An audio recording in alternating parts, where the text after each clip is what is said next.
When the PlayStation 2 launched in 2000, the world was still buzzing from the impact of the original Gran Turismo. Polyphony Digital had already proven they could deliver the real driving simulator on Sony's first console. But in 2001, with Gran Turismo 3, A-Spec, the series didn't just evolve.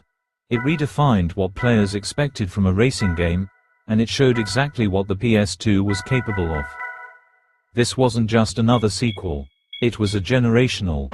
Released in mid-2001, Gran Turismo 3, A-Spec arrived as the PS2's first true blockbuster racer.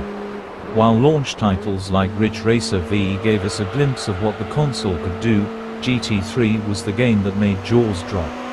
Suddenly, cars didn't just look like polygon models with textures, they gleamed with reflections, metallic paint, and showroom detail. And the jump wasn't just visual. GT3 doubled down on physics. The handling model was tighter, more responsive, and more punishing if you misjudged a corner. Where the first two games felt like technical marvels on the PS1, GT3 felt like stepping into a real racing simulator. What made GT3 so groundbreaking was how it pushed the PS2 hardware. Early in development, Polyphony Digital had ambitious plans, thousands of cars, dozens of tracks. But the reality of the PS2's architecture meant compromises had to be made. Instead of the sprawling car list from Gran Turismo 2's 60+ vehicles, GT3 shipped with around 180. To fans, this initially felt like a step backward. But the trade-off was detail. Each car was built with an astonishing level of fidelity, higher polygon counts, realistic lighting, and even subtle touches like brake discs glowing red after heavy use.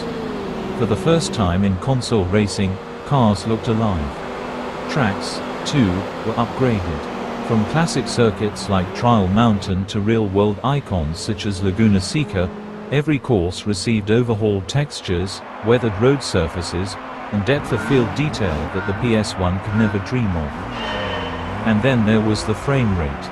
GT3 ran at a silky 60 frames per second, a massive technical achievement at the time, especially considering the detail on screen. On CRT televisions, the smoothness gave a tangible sense of speed that cemented GT3's reputation as the most realistic racer yet. The structure of GT3 carried over the DNA of the earlier games: earn licenses, build a garage, and climb through the ranks of increasingly challenging races. The license tests, infamous for their precision requirements, were back and tougher than ever, teaching players the discipline needed to handle more powerful cars. The career mode had been streamlined compared to GT2, but that was part of its strength. Instead of overwhelming players with sheer quantity, GT3 focused on progression and balance. Races felt more curated, cars felt more meaningful, and the grind of earning credits never became stale. One of GT3's crown jewels was its support for peripherals. Using the Logitech GT Force steering wheel, the first officially licensed force feedback wheel for PlayStation, transformed the game into a full-blown simulator. Feeling the road surface, the understeer, the loss of grip, it elevated GT3 far beyond what a controller alone could provide. GT3 wasn't just a visual showcase, it was a sensory overhaul. Car engines had deeper, more authentic samples, with each model carrying its own sonic signature.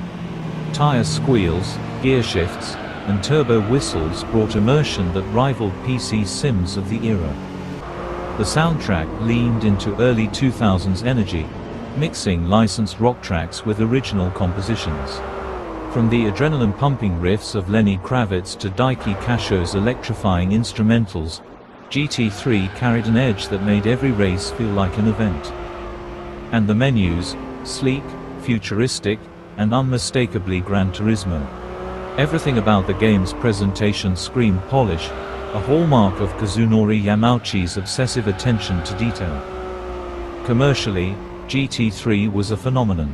It went on to sell over 14 million copies, making it not only the best-selling game in the series, but also one of the top-selling titles on the PS2. For many players, It was the reason to buy Sony's new console.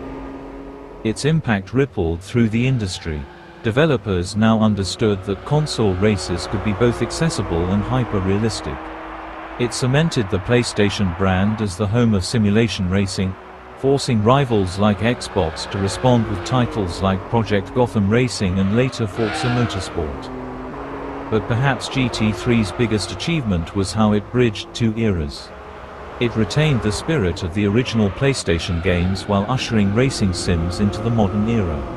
It wasn't just about the cars you drove, it was about the experience of being there, in the driver's seat, feeling every corner, every bump, every victory. Looking back, Gran Turismo 3, A-Spec wasn't just a sequel. It was a generational showcase, a turning point for the franchise, and for many, the moment when racing games stopped being games and started feeling like motorsport. More than 20 years later, it still holds up, not only as one of the finest races of its time, but as one of the most important milestones in the history of the PlayStation 2.